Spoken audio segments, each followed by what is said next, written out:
Welcome back, ladies and gentlemen. Today we have all of my strongest Illuminate builds with all the weapons, stratagems, and armor combos I use to obliterate super helldives solo and in a team. Since Illuminate came out, I've been testing all of these on stream in kill farm games where we push everything to its absolute limit. That way you know these are locked in to be able to plow through every situation and hard carry any game that you take them into. So all the VODs are linked down below for you already, and the text guides for each build are in a scrolling link that has my builds for bots and bugs as well. And I always keep this updated in my Discord first, so join if you want to keep up to date with what I'm doing. And if you do have any cool ideas or suggestions you want me to try out, let me know and I'll probably blast them out on stream. For now, though, we're going to light this off with what I think is the best possible solo and team build against the Illuminate. You've Got to Be Squidding Me focuses on removing the entire screen on cooldown and keeping the flow of the game under your control for every situation the game could even dream of throwing at you.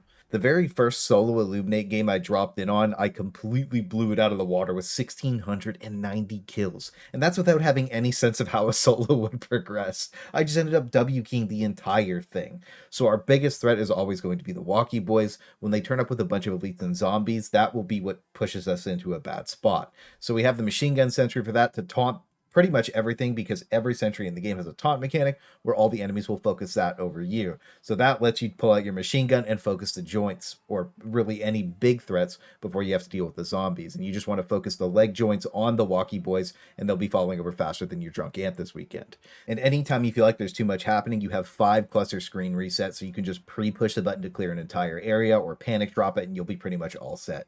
I did try this, napalm, and strafe, but cluster just ended up clearing all of them like no contest, because it covers the widest area and it's just amazing at ripping shields too.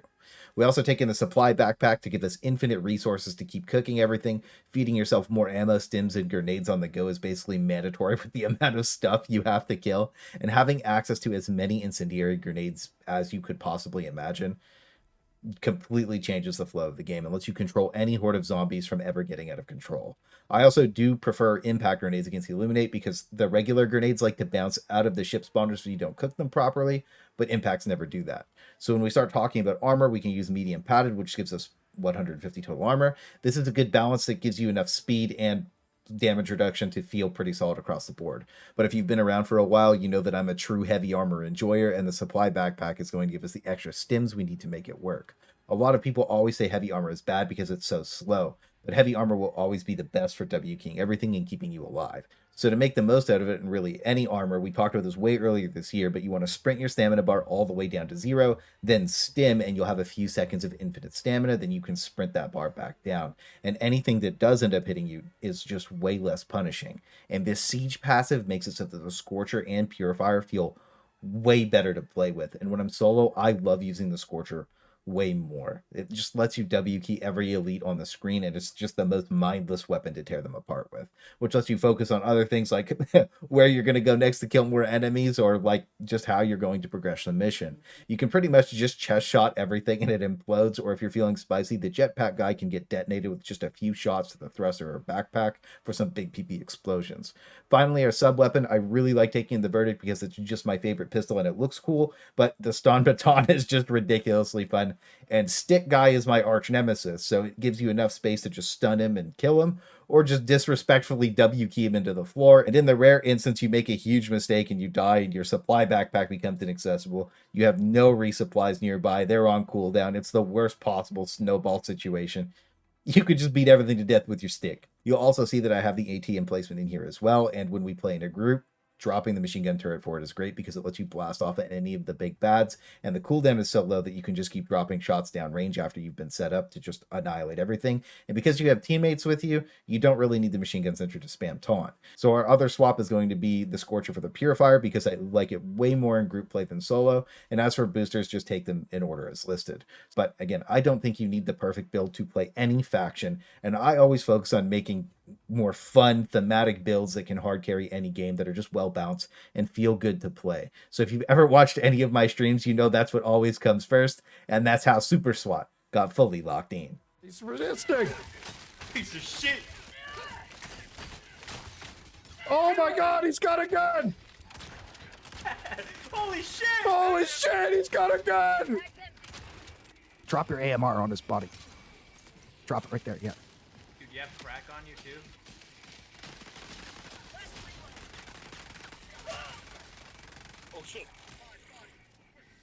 Yeah, that's the gun he tried to shoot me with. Yep. Running around like idiots suppressing the vote list was the most fun I've had in ages.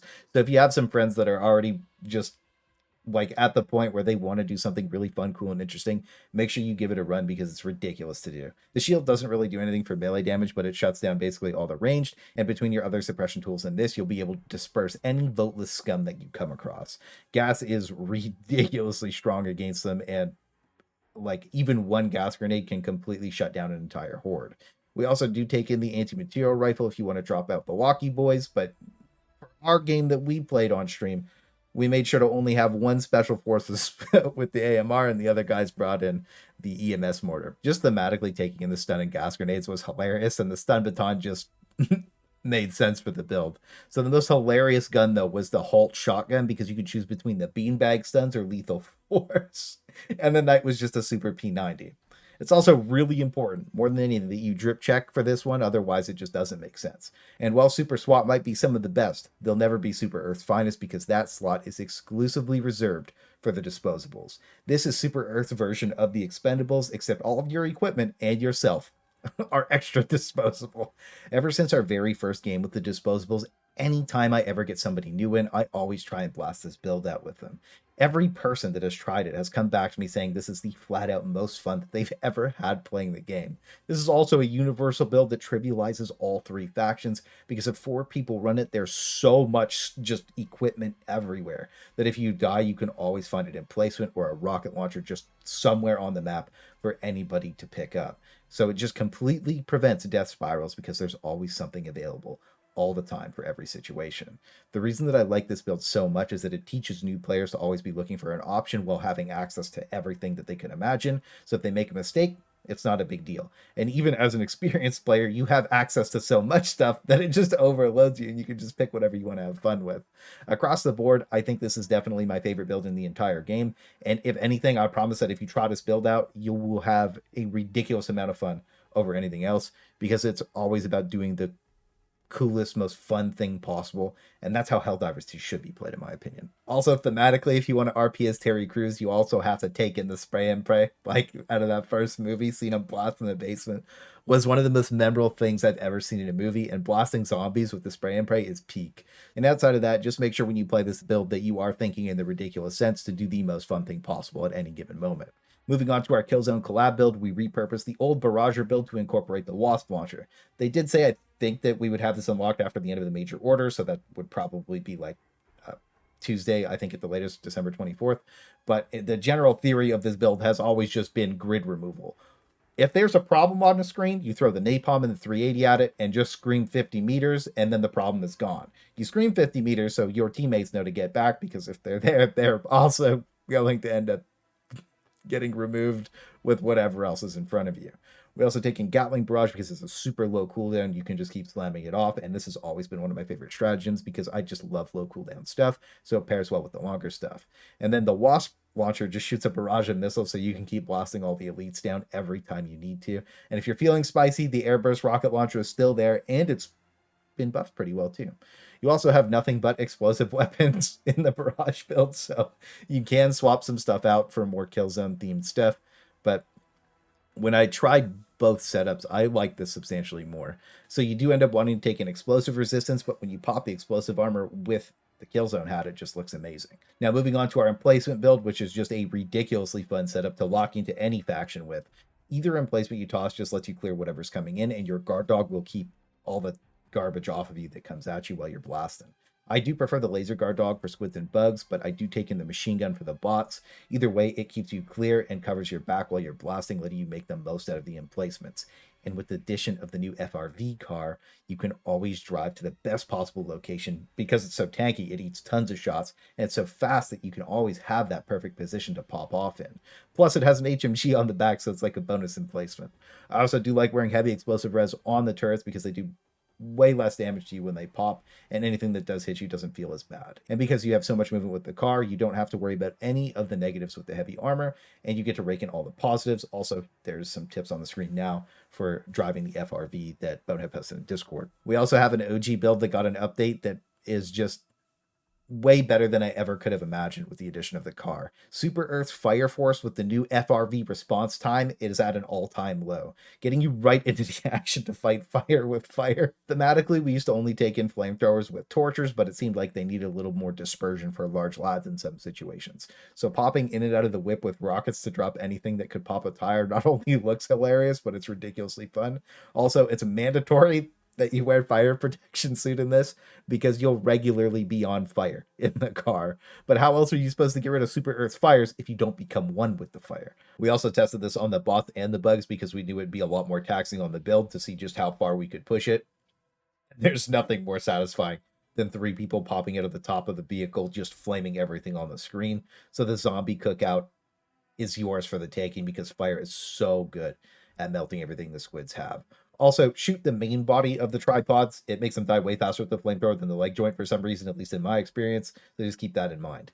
Moving on, this build was requested quite a few times. Every single time there's a new update or a new patch, we always have to lock in the Cadet build, and it's all starter gear. So with the entire new faction, it was really nice to see how well this held up, and it is way better against the squids and feels like all the beginner gear has like a perfect spot against them, which is really good.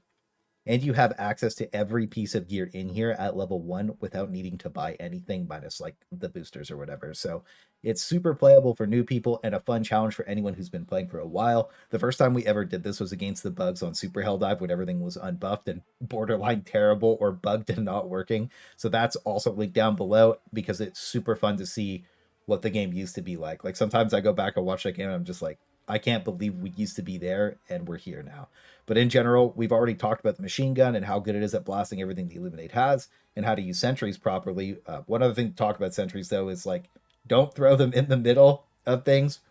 Put them away from something so that things move towards them or get taunted towards them. If you just throw it into melee, it's just going to instantly die. And when we talk about the strafing run, in the city streets, it just looks insanely cool. And if you kite the zombies around certain corners, you can call a strafe and it'll blast them all. And it's just fun and it has a lot of uses. So very solid as a starter thing, but it's not great at killing the walkie boys. And unfortunately, Orbital Precision Strike kind of sucks now because they never really buffed its damage to match the new enemy HP when it was changed.